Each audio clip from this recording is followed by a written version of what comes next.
Moi, je n'ai pas faim.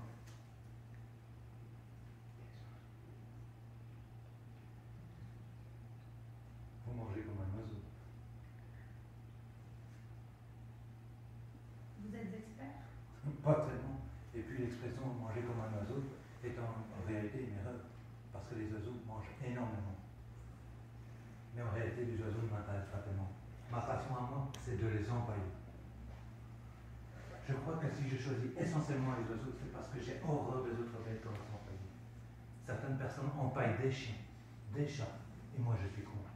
Je crois qu'il n'y a que les oiseaux qui supportent d'être empaillés. Même vivants, ils ont un côté passif. C'est un passe-temps surprenant, étrange. Et aussi peu commun. Je le crois bien volontiers. Je coupe. Je me pose la question, pourquoi tu te lèves toujours à ce moment-là en fait? Je sais pas parce que, pour expliquer ma passion, je suis trop assis, j'ai pas l'impression. Mais justement, c'est ça le problème. C'est que tu as une bien faible opinion de toi-même. Je veux dire, dans cette scène. Tu es très intéressant assis. Je disais justement à Diane, Mathias, il y a un truc qui a changé. Et puis tu t'es levé, et j'aurais pu ravaler ce que je viens de dire parce que ça a été perdu. Et un truc qui est pour moi très frappant aujourd'hui, c'est que Laetitia était très juste. Tu t'es levé, Laetitia ne l'était plus. Il faut prendre ça en considération. Et j'ai enfin, merci d'avoir fait ça quand même, parce que je ne savais pas pourquoi, et je me casse la tête depuis des semaines à me dire pourquoi cette scène a tant de mal. Et je viens de comprendre en fait, maintenant, aujourd'hui. Tant que tu ne t'assumeras pas, Mathias, cette scène, elle passera pas. Donc, quand tu dis j'ai l'impression que je suis moins intéressant en me levant, tu te dénigres. Or, C'est un peu un échappatoire. mais oui, en fait, tu te lèves parce que tu penses que parler de ta passion assis, ça ne l'intéressera pas. Sauf que ton personnage ne se pose pas la question, est-ce que ça l'intéresse ou pas? C'est la mienne. Voilà. Donc pose-toi les mêmes questions que lui, au lieu de te poser les questions existentielles de Mathias. Ah, c'est ça que j'ai réussi avec.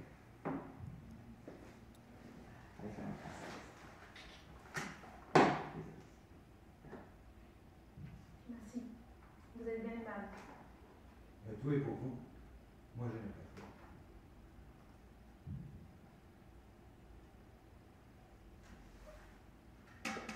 Vous mangez comme un oiseau. Vous êtes expert? Pas tellement.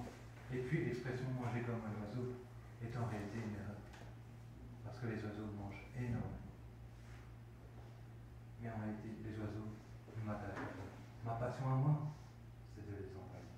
Je crois que si je choisis essentiellement les oiseaux, c'est parce que j'ai horreur des autres bêtes quand elles sont empaillées. Certaines personnes empaillent des chiens, des chats, et moi je suis contre. Je crois qu'il n'y a que les oiseaux qui supportent d'être empaillés. Ne récite pas. Même vivants, ils ont un côté passif. Tu vois, tu n'es pas obligé de la fixer. Tu vois, là, tu es sur elle comme ça. Tu peux mettre de l'air. Certaines personnes empaillent des chiens, des chats. Bah, moi, c'est les oiseaux. Aussi cool que ça. Vas-y, continue. C'est très bien, Mathias. C'est un passe-temps surprenant, étrange. Et aussi peu commun. Je le crois bien volontiers. Et aussi peu commun. Oui, mais on va dans cette énergie-là. Et aussi peu commun. Ah, c'est ça. Ouais, et ce n'est pas une erreur. Ça ne coûte presque rien. Du fil, du son, une aiguille. Il n'y a que les produits chimiques qui coûtent. Il est bon quand même un passe-temps. Pour moi, c'est beaucoup plus qu'un passe-temps. Un passe-temps ne sert qu'à passer du temps selon moi. Mais votre vie est tellement vide. Mais bon, j'ai du travail à la maison. J'entretiens les chambres de la maison. Et je fais aussi quelques travaux pour maman. Vous n'avez pas d'amis? Vous savez, il n'y a pas de meilleur ami qu'une mère. Vous savez ce que je pense? Que nous sommes tous pris au piège. Nous nous agitons, nous nous débattons. Mais c'est qu'une apparence. En réalité, nous faisons semblant de vouloir nous en échapper. Mathias, quand je coupe, c'est pas que c'est pas bien, hein. C'est que tu peux faire mieux.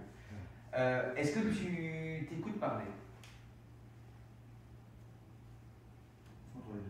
Voilà, il me semblait bien. Parce qu'il y a des moments où je n'entends plus parler, mais il y a des moments où... Eh bien, je vais te donner un devoir pour, dans 2 semaines. Je vais te demander de mettre un sens écrit à toutes tes phrases. Pourquoi tu dis ça? Et tu vas voir, ça aide. En fait, quand je te donne une indication, ça ne veut pas dire qu'il faut la garder jusqu'à la fin.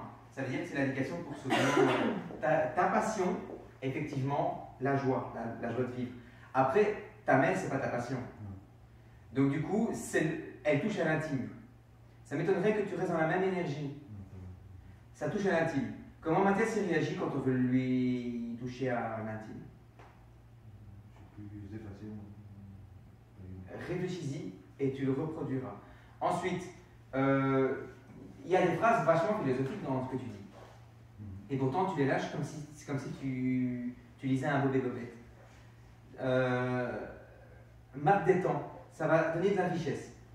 Si tu dis des phrases lourdes de conséquences, parce que moi, je ne peux pas passer à côté. Vous savez, il n'y a pas de meilleur ami qu'une mère, déjà. Je trouve ça déjà fort. Vous savez ce que je pense? Que nous sommes tous pris à notre piège et nous ne pouvons jamais nous en dégager. Nous nous débattons, nous nous agitons, mais ce n'est qu'une apparence. En réalité, nous faisons semblant de vouloir nous en échapper. À la limite, c'est même un mouvement philosophique, parce que c'est presque du nihilisme, quoi. J'ai toujours vécu, pris au piège, et je m'en accommode très bien. Tu vois, c'est des phrases lourdes de sens. Et je ne crois pas que ça peut passer comme ça. Pense-y. Ça veut dire que... Et vous n'avez pas d'amis, tu peux prendre ton temps et réfléchir à qu'est-ce que tu vas répondre. Ben, vous savez, je pense qu'il n'y a pas de meilleur ami qu'une mère. Tu es dans tes pensées là. Tu vois, je te parle. Mais même pas, regarde. Là, je te parle, mais là, je suis ailleurs. Et j'ai pas besoin de. Voilà, c'est quand. Vous savez, je pense vraiment qu'il n'y a pas de meilleur ami qu'une mère. Et nous débattons, mais finalement, c'est qu'une apparence. Quoi. En réalité, il faut vouloir nous en échapper. Ouais. Et encore, c'est encore trop ça. Vraiment, tu vois, maintenant que j'ai trouvé, on va y aller, hein. Bon. Laetitia, parce que je n'ai pas encore été sur toi. Ah bon? Je dois bien masquer les apparences. Aujourd'hui, je dois dire que je me sens un petit peu... Mais j'ai eu des moments où j'étais plus sur toi. Donc, mais je suis quand même sur toi. Je préférais quand il était assis. Ça se voit. Et en fait, je le sens vraiment très concentré et centré sur moi. Ouais, c'est trop. Et il y a des moments où il me fait un peu peur, en fait. Je ne me sens pas spécialement à l'aise. Ça, c'est normal. En fait, pour te donner une image, ce qu'il faut, c'est que l'environnement t'inquiète, mais que lui te rassure. Voilà. Donc, on ne va pas parler de peur dans le sens Hitchcockien du terme. Vraiment, ça t'inquiète, parce que tu vois quand même des oiseaux empaillés, mais c'est pas pour autant que tu vas fuir. C'est comment lui sera qui te fera fuir. Et donc, il faut absolument qu'elle reste, parce que dans le film, elle reste. Donc, en fait, il faut que tu suives Enfin, que tu te fasses guider plutôt. De manière triangulaire. La base, c'est l'inquiétude. Ensuite, tu le questionnes, donc curiosité, et puis ensuite, apaisement, finalement, le reste. En fait, elle essaye de se familiariser. Oui, mais tu ne peux pas fermer le triangle le temps que Mathias ne te donne pas la matière. Voilà. Sur Psycho, je serai toujours moins sur toi. C'est parce que ton jeu dépend de son jeu, en fait. Comme pour sur la route de médecine, c'était l'inverse.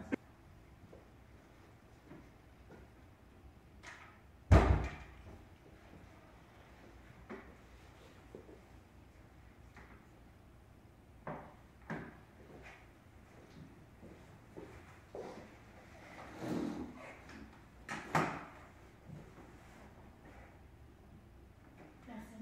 Vous êtes bien aimable. tout est pour vous. Moi, je n'ai pas faim.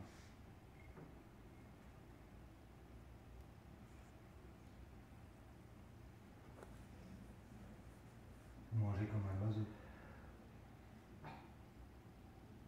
Vous êtes expert? Pas tellement. Et puis l'expression manger comme un oiseau est en réalité une erreur, parce que les oiseaux mangent énormément. Mais en réalité, les oiseaux ne m'intéressent pas tellement. Mais en réalité, c'est les oiseaux qui m'intéressent. Ce que je déteste, ce sont les oiseaux qui sont empaillés. Certaines personnes empaillent des chiens, des chats, et moi je suis contre. Il n'y a que les oiseaux qui supportent d'être empaillés. Même vivants, ils ont un côté passif. C'est un passe-temps surprenant. Et aussi peu commun. Je le crois bien volontiers. Et ce n'est pas onéreux, ça ne coûte presque rien. Du fil, du son, une aiguille, il n'y a que les produits chimiques qui coûtent. Il est bon quand on est un passe-temps. Mais pour moi, c'est beaucoup plus qu'un passe-temps. Un passe-temps ne sert qu'à passer du temps, et non à le remplir seulement. Mais votre vie est tellement vide. Vous savez, il n'y a pas de meilleur ami qu'une mère. Vous savez ce que je pense? Que nous sommes tous pris au piège. Ouais, toi aussi. Nous nous agitons, nous nous débattons, mais c'est qu'une apparence. Mathias, En réalité, nous faisons semblant. tu viens de sauter un paragraphe là. Ah, Oui, mais c'est la preuve que tu n'es pas à l'écoute. Je me disais bien. C'est la preuve que tu n'es pas à l'écoute. Tu es encore sur le résultat, donc sur le texte. ouais, c'est vrai. Vas-y maintenant. Maintenant que je te l'ai dit, vas-y, relance. Décrispe-toi. Ouais. Je sais que tu as envie de bien faire, mais oublie le fait de bien faire. Ah, je voulais suivre les indications. Et n'oublie pas, prise de risque. J'ai encore rien vu de différent. Mais votre vie est tellement vide. Bah, non, j'ai du travail au bureau. J'entretiens les chambres de la maison. Je fais aussi quelques travaux pour ma mère. Vous n'avez pas d'amis. Vous savez, il n'y a pas de meilleur ami qu'une mère. Vous savez ce que je pense? Que nous sommes tous pris au piège. Nous nous agitons, nous nous débattons, mais c'est une apparence. En réalité, nous faisons semblant de vouloir nous en échapper. Vous savez, il y a parfois des gens qui font exprès de se laisser prendre. J'ai toujours vécu pris au piège, mais je me l'accommode très bien. Et vous pouvez affirmer ne pas en souffler. Moi aussi, j'en souffre, mais je prétends que non. Vous savez, si quelqu'un m'avait parlé comme votre mère vous a parlé, Très franchement, parce que ma mère me parle sur ce ton, j'ai envie de lui dire que je la hais. Mais elle est malade, alors je cède. elle a crié très fort. Mais vous savez, elle est malade, vous savez. Elle a eu la charge de m'élever. Mon père est mort quand j'avais 5 ans. Élever un enfant de cet âge n'est pas de tout repos pour une femme seule. Ça a été très vieux pour elle. Il ne lui restait plus rien. À part vous. Vous savez, un fils n'a jamais pu faire oublier un amant. Et qui s'occuperait d'elle? Et de la maison? Si je la laissais seule, ce serait affreux. Le feu s'éteindrait, il ferait froid et humide, comme une tombe. Mais qui s'occuperait d'elle et de la maison? Si on aime quelqu'un, on ne peut lui faire ça. Si on le hait, non plus d'ailleurs. Ce que je déteste, c'est la maladie. Ce que je hais, c'est ce qu'elle est devenue. Ça ne veut pas dire qu'elle est folle alliée, hein. Mais si, il lui arrive de perdre un peu la tête. Mais ça peut arriver à beaucoup de personnes, non? N'est-ce pas votre avis? Si. Et il est parfois bon qu'on le rappelle. Merci, monsieur Bates. Merci, Normand. Merci, Norman. Je vais aller me coucher parce que demain j'ai une longue route à faire. Je vais à Phoenix. Moi aussi, je me suis mise dans un piège et je voudrais tout faire pour essayer de m'en sortir. Au revoir. Au revoir. Très bien. Et je vous apporterai votre petit déjeuner très tôt demain matin. Et c'est mademoiselle? Crane, Bonne nuit, Claire. bonne nuit. C'est mieux, Mathias. Waouh! Alors, à ton avis, mis à part que j'avais hyper envie de toucher ton corps, mais Non, mais le fait de faire ça, pourquoi, c'est pour compenser. oui, parce que tu as toujours cette tendance à faire ça. Mais pour compenser, c'est pour... Je sais que c'est quand j'ai un truc... Coucou, il est 4 heures. Non, je sais pourquoi. Voilà. Pour la semaine prochaine, Non, non. oui. Pour dans 2 semaines, veille vraiment à rester droit, le plus droit possible. Parce que quand tu fais ça, l'énergie que tu utilises à faire ça, tu ne l'utilises pas dans ton corps. Donc, tu n'es pas convaincant. Par contre, dès que tu te stabilises, il y a quelque chose qui se passe. Donc, essaye de te stabiliser toi-même dans 2 semaines. Ça ne va pas, je le ferai encore, mais essaye de gagner du temps et de le faire toi-même. Donc, voilà. Tu l'as senti comment, le Mathias? J'ai préféré, plus ancré, et toujours aussi centré sur moi, mais ça allait. Alors qu'un comédien est censé être centré sur lui-même. Mais quand il parle, c'est profond, il me fixe du regard. Oui, c'est ça, c'est vraiment dommage. Et alors, ce qui est dommage aussi, c'est que. Enfin, non, c'est pas dommage, c'est bien, mais c'est dommage quand même, c'est que la connexion est là. Donc, ça veut dire que quand toi t'es en dessous, toi t'es en dessous. Et quand je t'ai fixé, ton jeu a changé. Et c'est marrant comment vous êtes comme ça sur la même longueur d'onde. Il y a vraiment une connexion entre vous, il faut en profiter.